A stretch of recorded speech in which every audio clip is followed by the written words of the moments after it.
ഞാൻ വേളി കഴിച്ചോട്ടെ എൻ്റെ ബാലയെ, എനിക്ക് അമ്മയുടെ മറുപടി മാത്രം മതി. വെള്ളിമേഘങ്ങൾ ഞങ്ങൾക്ക് ചുറ്റും പാറിക്കളിച്ചു. അഭിയേട്ടൻ്റെ വാക്കുകൾക്ക് വേണ്ടി കാത്തിരുന്ന പോലെ അമ്മ എൻ്റെ കൈകളെടുത്ത് എൻ്റെ കാലുകൾ മെല്ലെ വഴുതി. അരയാലിൻ്റെ വള്ളിയിലെ പിടി അയഞ്ഞു. ടപ്പേ, അമ്മേ, ഞാൻ തോട്ടിൽ വീണേ. കൈകാലിട്ടടിച്ച് ഞാൻ കണ്ണു തുറന്നു. സ്വപ്നമായിരുന്നോ? ഈശ്വര, എന്തിനാ എന്നെ ഇപ്പോൾ ഉണർത്തിയത്? ആ കൈയൊന്ന് വെച്ചിട്ട് പോരായിരുന്നോ? തോർത്തുമുണ്ടും സോപ്പും എടുത്ത് ഞാൻ കുളപ്പടവുകൾ ഇറങ്ങി. തണുത്ത വെള്ളം കൈക്കുമ്പിളിൽ കോരി മുഖത്തേക്ക് ഒഴിക്കുമ്പോഴും ഞാൻ പാതി സ്വപ്നത്തിലായിരുന്നു. എന്തുണ്ടായി കാണും? അത് കഴിഞ്ഞ് പുതിയ ധാവണി തേച്ച് മിനുക്കി, പൂ ചൂടി, പൊട്ട് തൊട്ട്, കുറിയിട്ടു. എത്രയും പെട്ടെന്ന് അഭിയേട്ടനെ കാണാനുള്ള തിടുക്കത്തിലാണ് ഞാൻ. അമ്മ പറഞ്ഞത് നേരം, മെറൂൺ എനിക്ക് നന്നായി ചേരുന്നുണ്ട്. എന്നെ ഇങ്ങനെ കണ്ടാൽ അഭിയേട്ടൻ ഇന്ന് തന്നെ പെണ്ണ് ചോദിച്ചു വരും, ഉറപ്പ്. ശ്രീ, നിന്റെ ഒരുക്കം കഴിഞ്ഞില്ലേ? നേരം ഒരുപാടായല്ലോ. ദാ കഴിഞ്ഞുമേ. തുള്ളിച്ചാടി വരുമ്പോഴാണ് പുറത്ത് കാറിൽ ഗോകുൽ. ഞങ്ങളെ കൊണ്ടുപോകാൻ വന്നതാണ്. ഞാൻ കാറിന്റെ പിന്നിൽ ചാടിക്കയറി. വല്യമ്മ എന്നെ ഒന്ന് തുറച്ചു നോക്കി മുന്നിൽ കയറിയിരുന്നു. അമ്മ എന്നോടൊപ്പവും. മണ്ഡപം എത്തിയതും ഞാൻ അമ്മയോടൊപ്പം ചാടിയിറങ്ങി. എന്നാൽ അമ്മയെ കാത്തൊരു പട തന്നെ മണ്ഡപത്തിന് മുന്നിൽ നിന്നിരുന്നു. എത്ര നാളായി ഉമ്മയെ കണ്ടിട്ട്? ബാല എവിടെ? ഞാൻ അമ്മയുടെ അടുത്തേക്ക് നീങ്ങി നിന്നു. മോൾ ഇവിടെ ഉണ്ടായിരുന്നോ? ഞങ്ങൾക്ക് പെട്ടെന്ന് മനസ്സിലായില്ല. ഇവളങ്ങ് വളർന്നു പോയല്ലേ ശ്യാമേ? അതെ അതെ, കെട്ടിച്ചു വിടാറായി. അതിനിപ്പോൾ എന്താ? അല്ലെങ്കിൽ അടുത്തത് അവളല്ലേ? ചിപ്പി കഴിഞ്ഞാൽ പിന്നെ അവളല്ലേ കുടുംബത്തിൽ മൂത്തത്. ഇവൾക്ക് ആലോചന വല്ലതും തുടങ്ങിയോ നീ? ഈശ്വര, ഇവിടെ നിന്നാൽ ഇവർ ഇന്ന് തന്നെ എൻ്റെ കാര്യത്തിൽ തീരുമാനം ഉണ്ടാക്കും. അമ്മ, ഞാൻ ഉള്ളിലേക്ക് പോയിക്കോട്ടെ. പെട്ടെന്ന് മാള് വന്ന് എൻ്റെ ധാവണിയിൽ പിടിച്ച് വലിക്കാൻ തുടങ്ങി. ഞാൻ അവളെ എൻ്റെ കൈകളിൽ കോരിയെടുത്തു. കവിളിൽ മുത്തം വെച്ചു. അമ്മ, ഞാൻ മാളൂനെ അവളുടെ അമ്മയുടെ അടുത്താക്കാം. പതിയെ ഞാൻ അകത്തേക്ക് വലിഞ്ഞു. അച്ചു ചേച്ചിയെ കണ്ടെത്തി മാളൂനെ ഏൽപ്പിച്ചു. ബാല ഇവിടെ നിൽക്കുവാണോ? പിന്നിൽ നിന്നാരാ ചോദിച്ചതെന്നറിയാൻ ഞാൻ തിരിഞ്ഞു. ഗോകുൽ തന്നെ അവിടെ ചിപ്പി തിരക്കുന്നുണ്ട്, താലപ്പൊലി തട്ടം പിടിക്കാൻ. മറുപടി പറയാൻ നിൽക്കാതെ ഞാൻ കല്യാണപ്പെണ്ണിന്റെ മുറി തേടി നടന്നു. ചിപ്പി ചേച്ചിയുടെ ഒരുക്കുമുറിയിൽ നല്ല തിരക്കായിരുന്നു. എല്ലാ ബന്ധുക്കളും എത്തിയിട്ടുണ്ട്. ദേ, ഇത് ആരാന്ന് നോക്കിയേ, അടുത്ത കല്യാണപ്പെണ്ണ് എത്തിയല്ലോ. എവിടെ ചെന്നാലും ഇതേ ഉള്ളോ ചോദിക്കാൻ. എന്താ ബാല വൈകിയേ? ചെക്കൻ്റെ കൂട്ടർ ഇപ്പോൾ ഇങ്ങെത്തും. സ്വീകരണം കഴിഞ്ഞാൽ നീയാണ് ചിപ്പിയുടെ ഒപ്പം ഇറങ്ങേണ്ടത്. എന്തിനാ അപ്പച്ചി അവളെ വഴക്ക് പറയുന്നേ? അവൾ എത്തിയില്ലേ? മുഖത്തൊരു പുഞ്ചിരി ഘടിപ്പിച്ച് താലപ്പൊലിക്കുള്ള തട്ടമൊരുക്കാൻ ഞാനും കൂടി. സ്വീകരണത്തിലുള്ള കൊട്ട് കേട്ടതും ആൻറ്റിമാരൊക്കെ ചെക്കനെ കാണാൻ ഓടി. ശ്വാസം നേരെ വീണു. വാതിലിൽ ആരോ മുട്ടുന്നുണ്ടല്ലോ. ഞാൻ നോക്കാം. ഞാൻ വാതിൽ മെല്ലെ തുറന്ന് പുറത്തേക്ക് കടന്നു. എന്ത് വേണം? ചിത്രയെ ഇപ്പോൾ കാണാൻ പറ്റുമോ? അവളുടെ ക്ലാസ്മേറ്റാ ഞങ്ങൾ.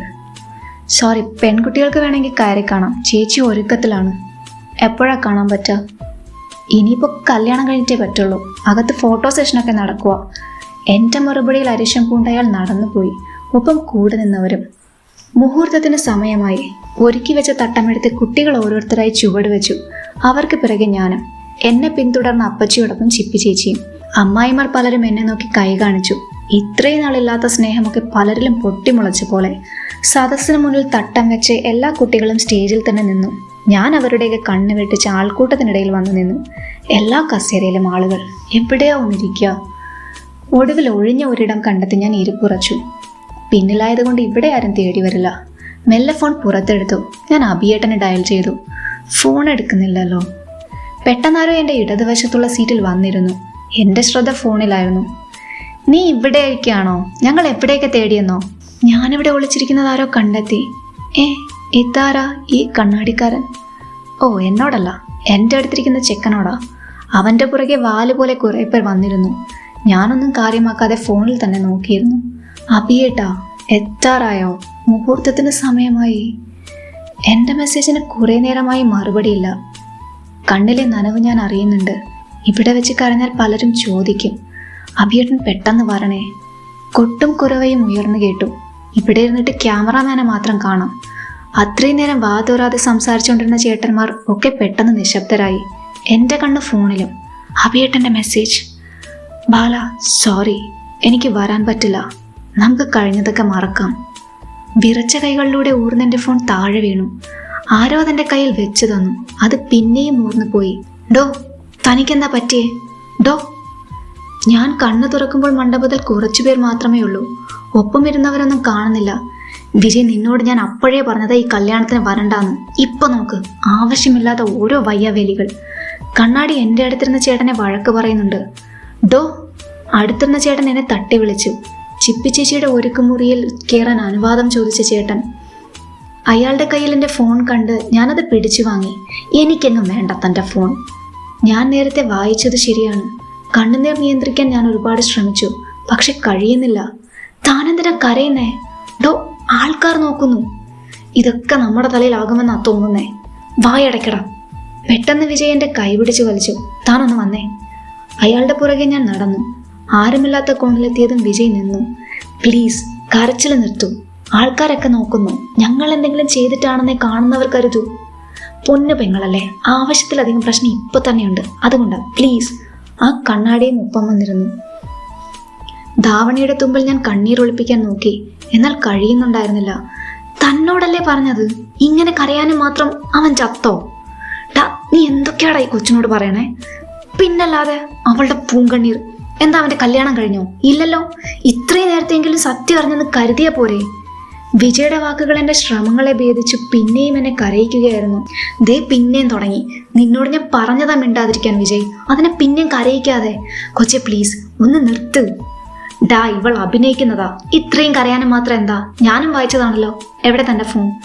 അളിയ വേണ്ട, നീ വെറുതെ ആവശ്യമില്ലാത്ത കാര്യത്തിലൊന്നും ഇടപെടണ്ട.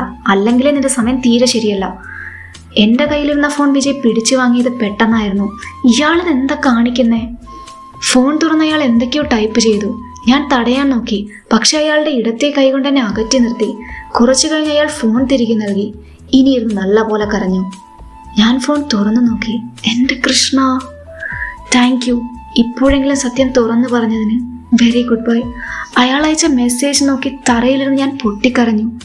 ഇത് കുരിശായെന്നാ തോന്നുന്നേ. കണ്ണാടി സ്ഥലം വിട്ടു. വിജയ് എന്നോടൊപ്പം വന്ന് തറയിലിരുന്നു. താൻ കരഞ്ഞു? ഉള്ളിലെ വിഷമൊക്കെ കരഞ്ഞു തീർത്തോ? കരയാനുള്ള കഴിവ് ദൈവം എല്ലാവർക്കും കൊടുത്തിട്ടില്ല. വിജയുടെ കണ്ണുകളും കലങ്ങിയിരുന്നു. അനുവാദം ചോദിക്കാതെ നിങ്ങളുടെ മെസ്സേജൊക്കെ ഞാൻ വായിച്ചു. അവൻ തന്നെ സ്നേഹിച്ചിട്ടൊന്നുമില്ലടൂ. ഇപ്പോഴെങ്കിലും ഒക്കെ അറിഞ്ഞില്ലേ? അതാലോചിച്ചിട്ട് സന്തോഷിച്ചൂടെ? ഇനി വരാൻ കണ്ണീരില്ലാതായെന്ന് തോന്നുന്നു. ഇവിടെ അധിക നേരം നിൽക്കാൻ പറ്റില്ല. ആരെങ്കിലും കണ്ടാൽ പിന്നെ അത് മതി. താൻ വരുന്നോ? ഞങ്ങൾ ചിത്രയ്ക്ക് ഗിഫ്റ്റ് കൊടുക്കാൻ പോകുക. ഞാനല്ല, നിങ്ങൾ പോയിക്കോളൂ. ഇവിടെ ഇരുന്ന് കരയാനല്ലേ? വേണ്ട, താനും വാ. അയാൾ എന്നെ ഒപ്പം വലിച്ചെണീപ്പിച്ചു. ആ കണ്ണൊക്കെ തുടച്ചേ. കാണുന്നവർ എന്നെയാ തെറ്റിദ്ധരിക്കുക. അവസാനത്തെ കണ്ണീരും ഞാൻ ഒപ്പിയെടുത്തു. വിജയുടെ കൂട്ടുകാരോടൊപ്പം തന്നെ ഞങ്ങൾ സ്റ്റേജിലേക്ക് നടന്നു. ചിപ്പി ചേച്ചി വരനോട് ചേർന്ന് നിന്ന് ഫോട്ടോ എടുക്കുന്ന തിരക്കിലാണ്. എല്ലാവരും കയറി വാ, ഫോട്ടോ എടുക്കാം. ചേച്ചി വിളിച്ചത് കേട്ട് വിജയുടെ കൂട്ടുകാരൊക്കെ മുന്നിൽ നടന്നു. പിന്നിൽ വിജയോടൊപ്പം ഞാനും. ആഹാ, ബാലയെ കൂടെ കൂട്ടിയോ നിങ്ങൾ? എന്നെ വിജയോടൊപ്പം കണ്ടിട്ട് ചിപ്പി ചേച്ചിക്ക് ഒരു തെളിച്ചയില്ല. അവരുടെ ആഗ്രഹം ഗോകുലിനെ കൊണ്ട് കെട്ടിക്കാനാണല്ലോ. ഫോട്ടോ എടുക്കുമ്പോൾ ഞാൻ മനഃപൂർവ്വം വിജയുടെ അടുത്ത് തന്നെ നിന്നു. ഗിഫ്റ്റ് കൊടുത്ത് എല്ലാവരും പിരിഞ്ഞുപോയി. കഴിക്കാൻ നിൽക്കുന്നോ നിങ്ങൾ? കണ്ണാടി ചേട്ടൻ തിരക്കി. എന്തായാലും വന്നില്ലേ, ഇനിയിപ്പോൾ കഴിച്ചിട്ട് പോയാൽ മതി. വിജയ് പറഞ്ഞു കേട്ട് എല്ലാവരും ഊണുപുര ലക്ഷ്യമാക്കി നടന്നു. താനും വാ. പെട്ടെന്ന് കണ്ണാടി ചേട്ടൻ ഓടി വന്നു. അളിയ, ഈ കൊച്ചിനെ പോലെ വളർന്നു വലുതായ ഒരു ആൻറ്റി അവിടെ മോളത്തിയിടുന്നു. കുട്ടിയുടെ അമ്മയാണോ? നീല സാരി, വെളുത്ത നിറം. അതെ, നിങ്ങൾ നടന്നോളൂ, ഞാൻ അമ്മയോട് പറഞ്ഞിട്ട് വരാം. അമ്മയെ കണ്ട് കാര്യം പറഞ്ഞ് ഞാൻ ഊണുപുരയിലേക്ക് നടന്നു. പന്തിയിൽ ഏതാണ്ട് എല്ലാ സീറ്റുകളും നിറഞ്ഞു. അവസാന പന്തി ആയതുകൊണ്ട് ഇരിക്കുന്നതൊക്കെ പരിചയക്കാരും ബന്ധുക്കളുമാണ്. പലരും എനിക്ക് സീറ്റ് പിടിച്ചെന്നെ കൈകാട്ടി വിളിച്ചു. പോയി ഇരുന്നാൽ കല്യാണക്കാരും ചോദിക്കുമെന്ന് ഭയന്ന് ഞാൻ മറ്റൊരിടം തേടി. ഒടുവിൽ കണ്ടു, വിജയുടെ അടുത്തായി ഒഴിഞ്ഞ സീറ്റ്. എൻ്റെ പിറകെ എല്ലാവരുടെയും കണ്ണുകളും പിന്തുടർന്നു. അതൊക്കെ അവഗണിച്ച് ഞാൻ വിജയുടെ അടുത്ത് തന്നെ ഇരുന്നു. വിളമ്പുകാരുടെ കൂട്ടത്തിൽ ഗോകുലും. പലയിടത്തു നിന്നും ഗോകുൽ എന്നെ നോക്കുന്നുണ്ടായിരുന്നു. ഞാൻ കാണുമ്പോഴൊക്കെ എന്നെ കാണാത്ത പോലെ നിൽക്കും. യാത്ര പറഞ്ഞ് വിജയും ഫ്രണ്ട്സും പോയി. ഉണ്ട് കഴിഞ്ഞ് ഞാൻ കൈകാട്ടി ഗോകുലിനെ അടുത്തേക്ക് വിളിച്ചു. എന്താ ഒരു സന്തോഷം അവൻ്റെ മുഖത്ത്. എന്താ ബാല? ഞാൻ പറയുന്നത് കൊണ്ടൊന്നും തോന്നരുത്. സഹോദരൻ എന്താണെന്ന് നിങ്ങൾക്കറിയില്ല എങ്കിലും എനിക്കറിയാം. ഇനി കല്യാണാലോചന കൊണ്ട് എൻ്റെ വീട്ടിലേക്ക് വരരുത്. എനിക്ക് ഒരിക്കലും നിങ്ങളങ്ങനെ കാണാൻ കഴിയില്ല. എൻ്റെ കാലുകൾ വിറയ്ക്കുന്നത് ഭാഗ്യത്തിന് എനിക്ക് മാത്രമേ അറിയൂ.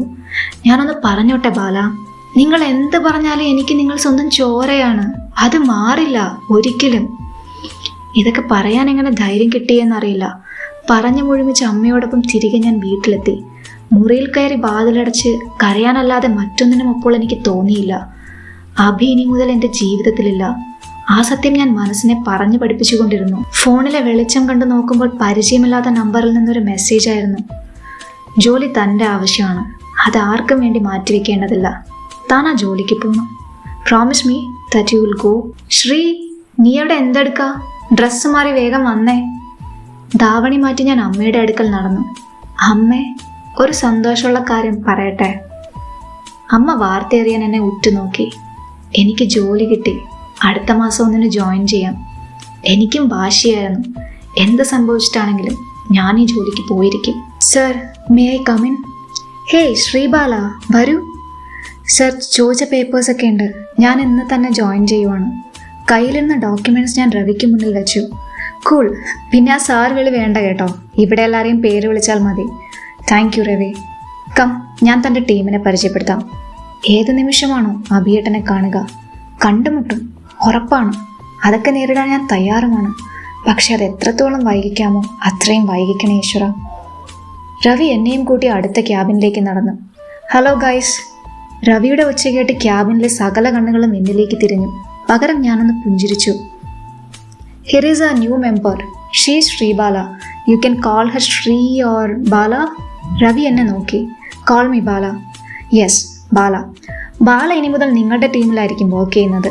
ആൻഡ് ബാലയ്ക്കൊരു ബഡ്ഡി വേണമല്ലോ ഗൈസ്. ആരാണ് ഇവിടെ ഇതുവരെ മെൻറ്റർ ചെയ്യാത്തത്? Where is Abhinav? പേര് കേട്ട് ഞാൻ മുറിയാകെ പരതി. അഭിയേട്ടനാകല്ലേ. 1000 വട്ടം ഞാൻ മനസ്സിൽ കുഴിച്ചു മൂടാൻ ശ്രമിച്ചതാണ്. പക്ഷേ ഈ കൂടിക്കാഴ്ച മുറിയുടെ കോണിൽ ഒളിച്ചിരിക്കുകയാണ് അഭിയേട്ടൻ. അഭിനവ്, അഭിനവ്, അഭിനവ്. ആരവം റൂം മൊത്തം നിറഞ്ഞപ്പോൾ അഭി എഴുന്നേറ്റ് വന്ന് എനിക്ക് കൈ തന്നു. ഉള്ളിലെ ശങ്ക പുറത്തു കാണിക്കാതെ ഞാനും കൈ കൊടുത്തു. എന്തൊക്കെയായാലും ഇതെൻ്റെ ഓഫീസാണ്. ഇവിടെ സ്വകാര്യ വികാരങ്ങൾക്ക് എന്ത് സ്ഥാനം? ബാലയ്ക്ക് എന്ത് സഹായം വേണമെങ്കിലും അഭിനവിനോട് ചോദിക്കാം. He will help you. Or വേറെ ആരോട് വേണമെങ്കിലും ചോദിക്കാം. ഓക്കെ?